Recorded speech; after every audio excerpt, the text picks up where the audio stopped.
So now that we've looked at the footage extensively, we're going to move forward and examine how they did it. And one of the first things we should look at is the film gauges and how it was utilized to make this happen. Film gauges refer to the size of the film, 16mm, 35mm, 70mm, as well as others. 770 or IMAX, it depends if the film is sideways or vertical when it was used to capture. How do these film formats compare to each other? Basically, you use a large film like IMAX, then you can use a smaller to recapture it by using the optical printer and have plenty of resolution for the smaller format. I believe the Apollo footage, TV camera footage, was originally captured in 16mm and then optically printed of sorts with a TV camera. It was transferred to TV, video in other words, and here you can see the difference in resolution.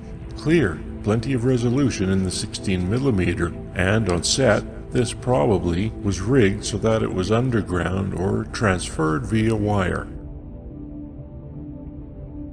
I know that the TV camera had fiber optics in it. It's very similar to an endoscope. The lens is on one end of the fiber optic, and the light moves through the fiber optic to whatever is receiving the light on the other end. For instance, film. And that allows it to travel distances, and that explains why we have this lens distortion on the side.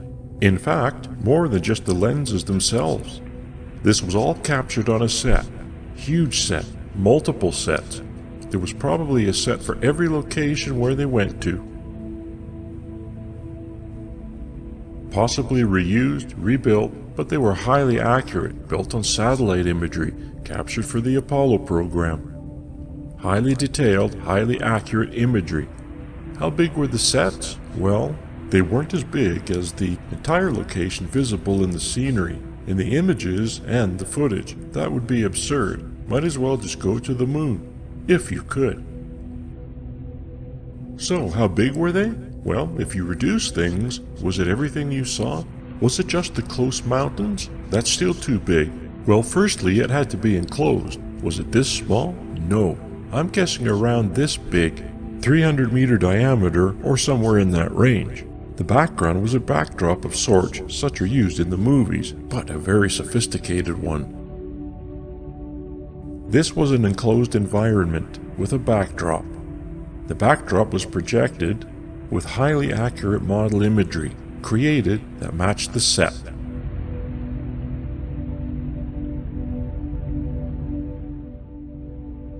Everything highly accurate to what the moon looked like, as accurate as possible, and then the higher detail was built up based on what they saw.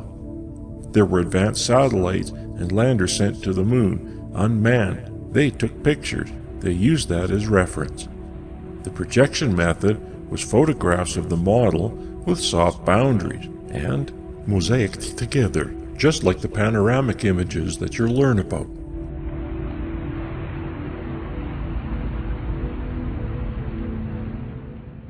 Because of the nature of the moon, the grayscale, the boundaries are fairly easy to do. Here you can see mountains in Cinerama. It's very similar to Cinerama technology in the 1960s by Douglas Trumbull. And here you can barely see the boundaries. In the sky you can't see them at all. You can only see them because you know they are there, and when you use a little more of your imagination, you can improve them. At the bottom you can't see them here, at the top you can. Here you can see the size of this projection compared to the audience. This is a graph of the setup. There are 3 projectors. This is similar, but not necessarily, how it was accomplished on the moon set. But they had a camera on a model, turning around taking pictures around the location. And what a projection allowed them to do was to change the image on the backdrop as they needed. And these are huge projections, but that's not a difficult thing. As you can see, these are movie projections. The backdrops on the moon sets were still images. And here is a calibration for the 3 projectors. They were projected and used that to calibrate the placement of the images on the screen, and no doubt they did that for the backdrop. This is an example of the moon model, and you can see the lighting. You have multiple lights, as the light like the sun, and there is a boundary, but it's barely noticeable on this very simplistic model, and this is not an uncommon thing. You can see this in Star Wars, and it had a backdrop for their Hoth scene, and that's because it was all white snow.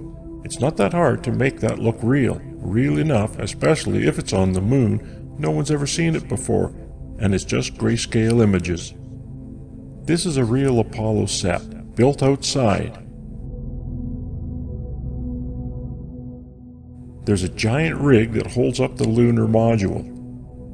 So they practice landing the thing. It's a cheat, because it's hanging on wires, and so it's not going to flip over.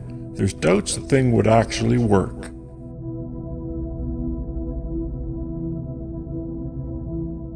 Here you see it's a cheesy looking set because it doesn't have all the detail that was thrown in. That looks like a model, but it was sped up. I sped it up so that we don't have to sit here watching the whole thing. You can find it online, but it is an example of a large set with craters built. They did a much more sophisticated, reasonable implementation for the hoax, obviously, and sometimes I think that these kinds of footage too, they throw you off. Well, this is the best that we can do. It's the best you can do? Really? So here we have examples of maps of these locations of the landings.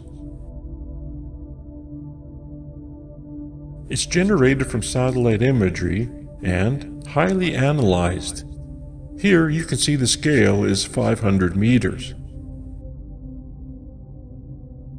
And you can see this kind of stripping. That's from the satellite passes, multi-passes, and we're probably not seeing the full resolution they had access to. Here is about the scale of the set that I'm saying. The size, you can see that undulations there. You have plenty. You can fake rocks and small craters if that's what you need to do, but who's going to know? Even today, they don't have satellite imagery that gets any more detail than that, unbelievably. At least we're not shown it. And here you can see the analyzation of the imagery, gridded. You can use that. Grids are great for reproduction, and smaller grids. Here is an extraordinary thing in Cinder Lake, Arizona. They used explosives to create craters based on the ejecta and so forth. This is an accurate reproduction, life size, of the moon's surface to a large degree. There's the actual satellite imagery on the right. This is the stripping that came from the satellite processes that were joined together and mosaicked. And on the left is the reproduction. And that's a huge reproduction, but not as big as the set I believe they created for doing the fake footage. But this is an extraordinary thing. It shows you the accuracy of the moon mapping and their ability to reproduce it. Here is a computer model based on the mapping. This is what Bell Labs created.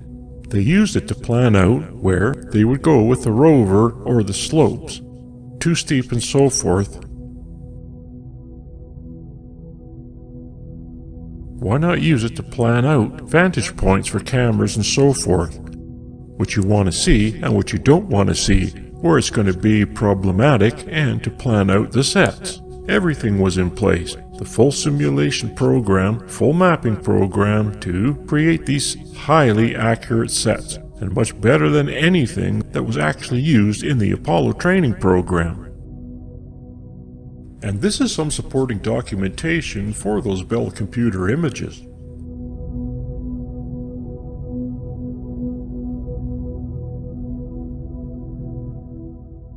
These are traverse maps that shows where they went. You can see the LM location. This is Apollo 11. They didn't go very far from the LEM. They show points that they did go to. Those funny looking circles are craters. And you can see Apollo 14 here. They actually went farther out, and locations where things happen. I think it's around 500 meters and 1,000 meters here, and it's not as far as you may think. However, on 15, 16, and 17, they actually went kilometers, 2 kilometers down as a reference. They drove pretty far, supposedly, and there's various locations. You can see EVA 1, EVA 2. That means which day they went out, because they went out on one EVA each day. Where certain stop points are, 2, 3, 4, 5, 6, and 7, where they had stopped and filmed with the rover, they had a set. So someone can do their due diligence and discover how many sets they probably created. This is my simulation, just mock-up again. Here we are at a landing location. This is a set reproduction, so to speak. In the foreground, actual sand, and in the background, it's a backdrop. And it's very similar to watching the footage you've already seen. And if you look more closely, you'll see later, they had multiple lights, but they're flagged off, meaning blocking their light shining on the camera, and they overlap softly. Because of the undulation surface, you'd never notice that there's multiple lights, and here I took away the backdrop so you can see, and this is the set without the backdrop. Very, very revealing. This is where they were.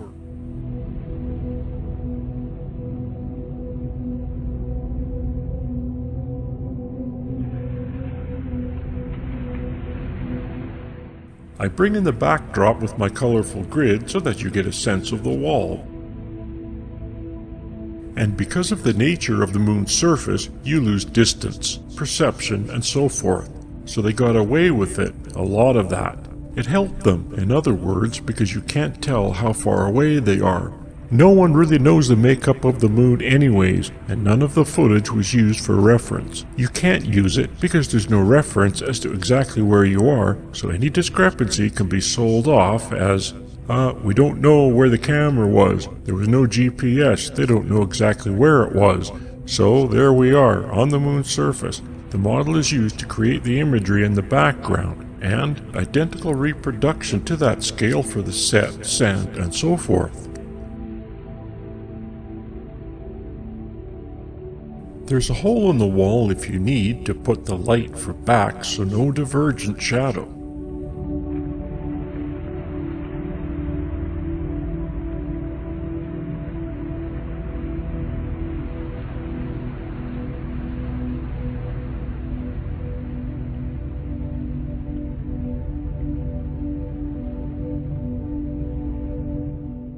And here I will show you what happens when we take away the set and we're left with just the model, and of course the astronaut disappears too. It's different. It's not going to match up perfectly. You even find that later when we look at the landing footage, but it's close enough, certainly for this. So photographically, they almost definitely modified the photographs they took of the model to match with the set, and or modified the set to match with the photographs. So the edge boundary was seamless, color-wise, luminosity-wise, and so forth. They may have even adjusted it with the lights, because no one's going to know that it's slightly off from what it would actually be. And here we zoomed in on the set again, so that you can get a sense of how this was built. And if you were on set, and they moved the location of the camera, they just changed the imagery that was projected on the wall. With their model, they could shoot from any location they wanted and create a circular set of imagery.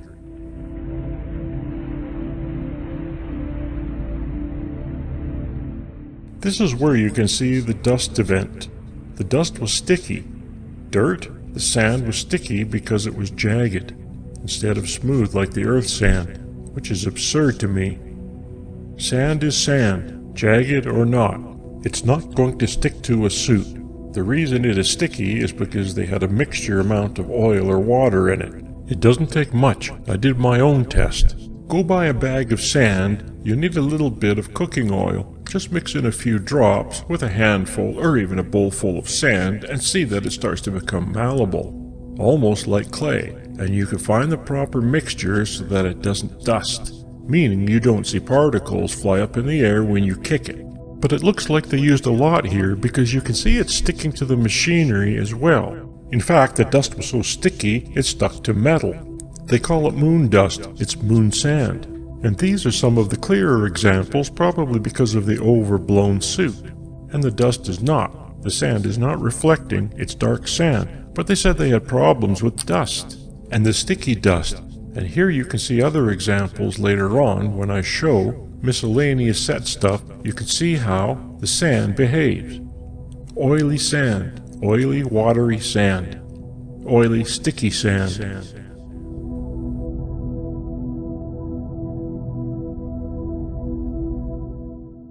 I mean, just look at that piece of equipment. It's absurd how much sand is stuck to it.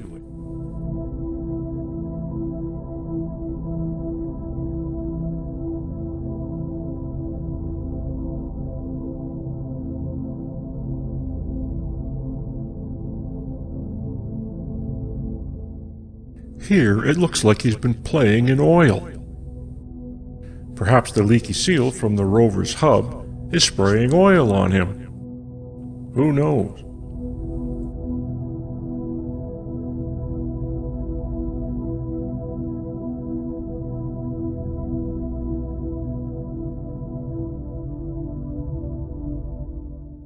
Here we have panoramic images generated by NASA from astronauts.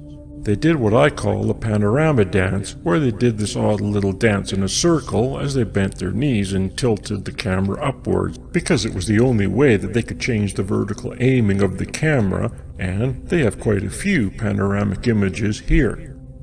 Here are some multiple ones from some sets and single ones from other sets, and so this is another tool for enterprising young people to more fully recreate the sets that were used. I'm separating them here. The top ones I won't be looking at, the bottom ones I will be looking at. We only have to look at some to get a sense of how they support the locations actually being set, and its limitation of photography and distance differentiation, distance limitations of photography.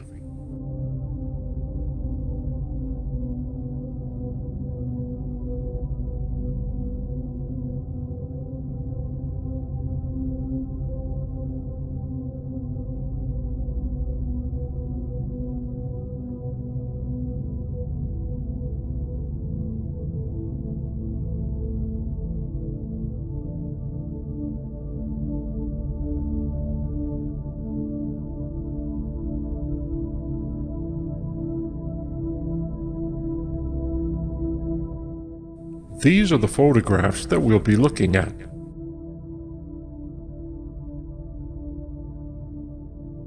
You can see that I'm doing a fake rotation at the top, basically just scanning the panoramic image, which is essentially almost like spinning a camera in a circle.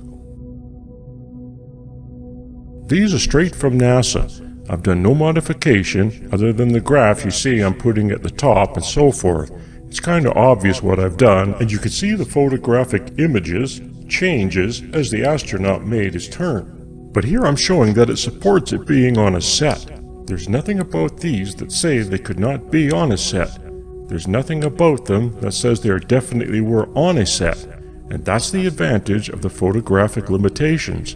And the nature of the moon landscape is just gray. You know, it was light, shadow, undulating surface, and you can't tell. There's no trees to tell you which directions the shadows are going. If the lighting is changing, there's no atmosphere to show you the distance. It's a very, very simple set, which makes it very, very easy to simulate.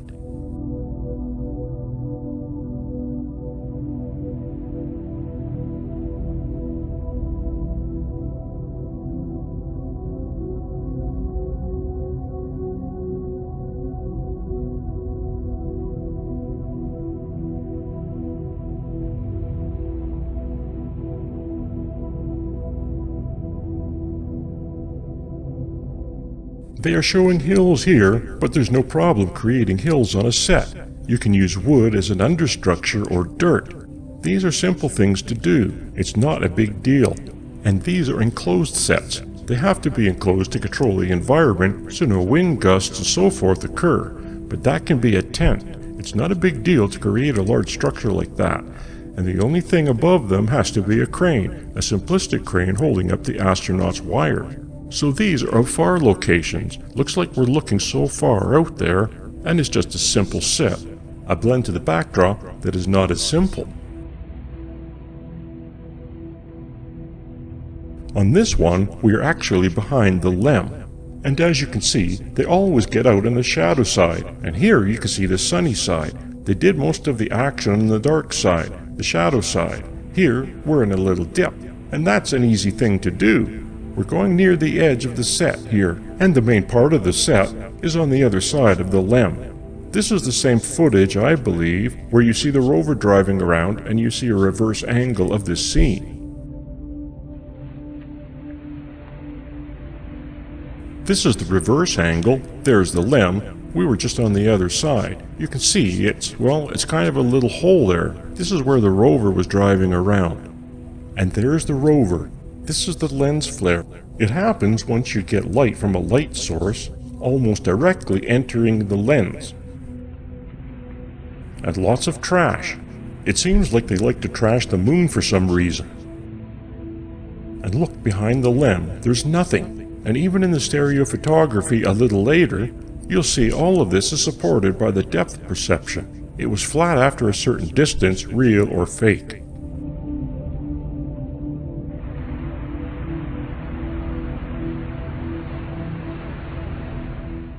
It looks like we're looking past a hill, and its distance back there is easily reproducible on a set with the projected backdrop with the technology they utilized.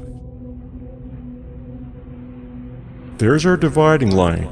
I'm not saying that these are exactly where the sets ended. I'm saying that they could be where the sets ended, and it would work.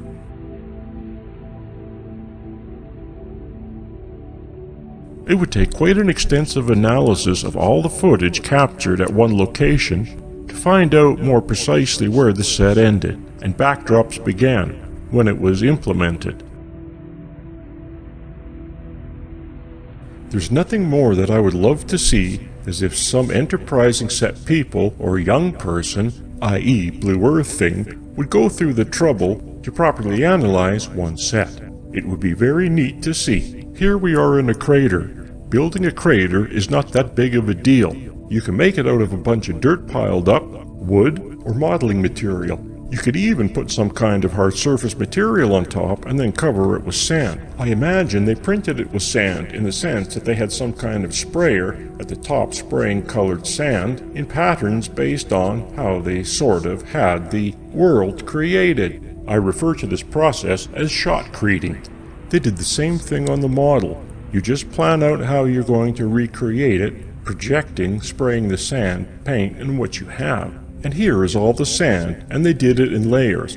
Darker sand underneath if you needed it, lighter sand on top. They went through the trouble of figuring out how many layers and patterns, putting certain colors sand down and so forth, and then the rocks, and even more sand on top of the rocks.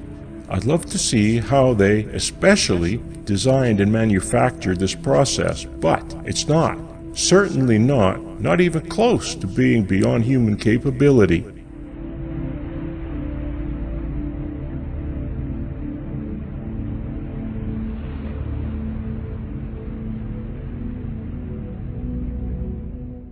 So here it looks like there's hills in the background. It's hard to see before, but now I have to remove the hills and pan over the right, and you can see the rover over there.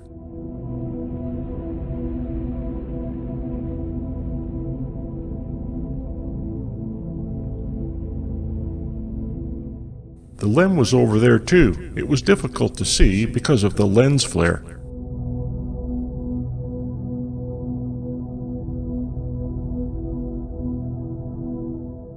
So when it comes to the nature of this panorama, it looks like you're looking at a huge landscape. You're not. You're looking at a circle. If you wrap one end over to the other, you make a cylinder, and that's more accurately what you're looking at. This is why I did the crop version and the panning. I mean, we're actually not panning per se. We're reproducing what the astronaut did, which he stood at one place and turned around, went in a circle, spun. Now these are very interesting landscapes, very cool looking, but they're reproduced moon topography. And the more specific details of every rock and so forth, perhaps they had highly detailed imagery. That would be a smart thing, but they had limitations. That was all made up. And we haven't gotten any kind of actual highly detailed reproduction of the actual location from telescopes or satellites since this time. Again, another faraway landscape, but it's just a set with a backdrop, nothing more. Here is a little crater. We'll see the left image on the right side, and the right image on the left side.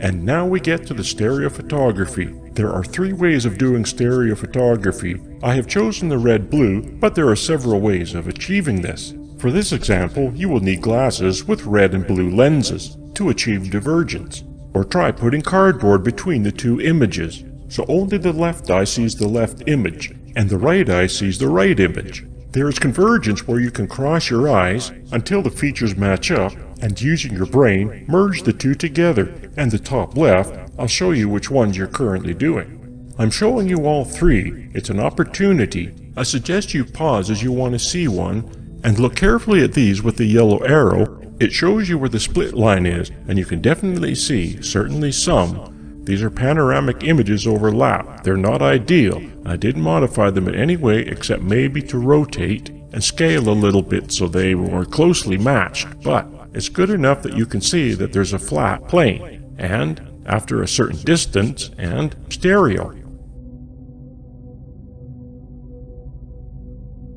My understanding is stereo, after 30 feet, the human eyes, as 2 inches apart, cannot discern any kind of divergence, meaning details look like they're no longer stereo.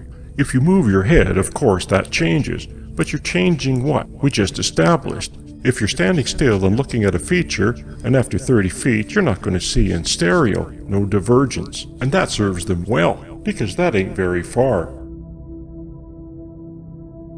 The way the astronauts turned, it's possible there's more than 2 inches between the image, as far as where the camera was when it took the images.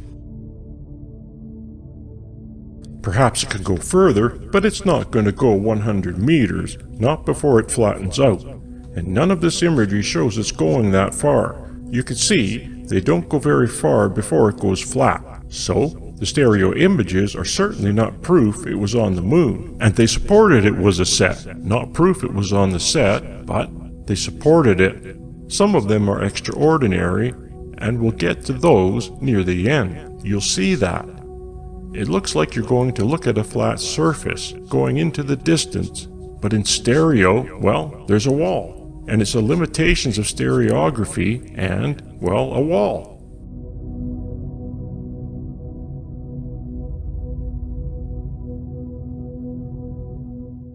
And the split is not necessarily where you think it would be. You can look and see, and look at the stereo and see where the split is. I added the names of the source photos at the bottom so that you can look on the NASA website at your own convenience. You can also use the cross-eyed method to bring these photos into a 3D view. Here's the rover. Just look at how close it is to us. It doesn't go very far in front of the camera.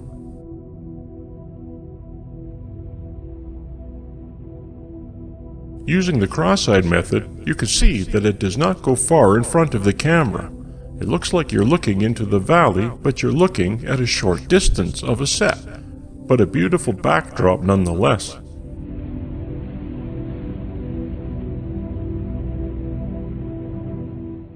Here we are looking down a hill, but we don't go very far before we lose our stereo.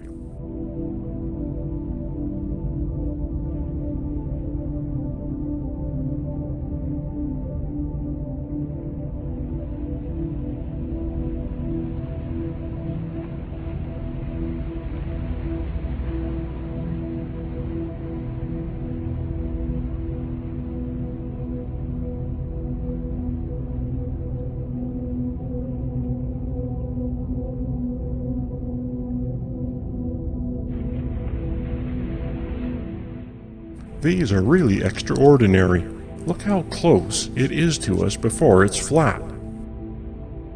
Here's another one, right up close. The other thing amazing that happens is your brain, seeing indicators of dimensionality, will create it for you, but it's not really there. If you look carefully, you'll see.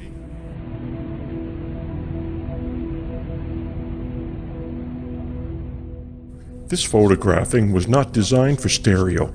It was designed for panorama. So they almost did very little stereo photography. They did detail images on the ground. So this is using information photography in an unintended way, and we are doing our best to extract information from it.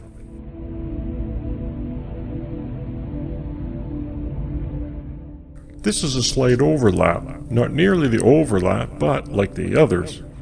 You can still see the split lines very close.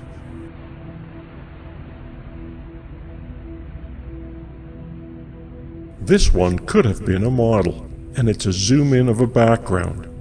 There's no stereo here that I can tell. If there is, there shouldn't be. Zooming doesn't change stereo.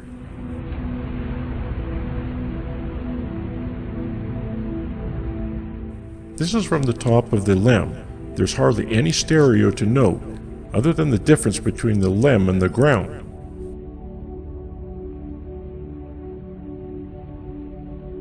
This is an example taken from two different locations, so you can kind of extract some stereo. It looks like it's dimensional in the background, and that shows it's two different angles in the background. And that's quite possible, but that was done by changing the image that was projected on the background, shot from a model. The model was three-dimensional. You change the image based on where the astronauts are on the set, and you get an accurate image of that.